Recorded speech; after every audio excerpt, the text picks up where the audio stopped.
So what is your name? How'd you hear about the elephant in the room? My name's Thomas, and I heard about Elephant in the Room from my friends who started going to Elephant in the Room and told me about it. So Okay.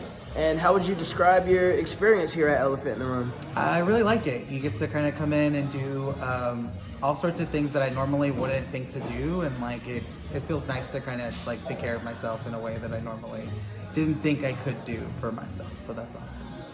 Right. And would you recommend Elephant in the Room to a friend or a family member, and why? Oh yeah, like I think they have a really good system here, and they make it a way that it's not too complicated to take care of yourself, and you get all sorts of different services you can try out and all sorts of nice things like that. So yeah, if anyone's looking for a place to get a consistent haircut and look fresh, I would recommend Elephant Room. So.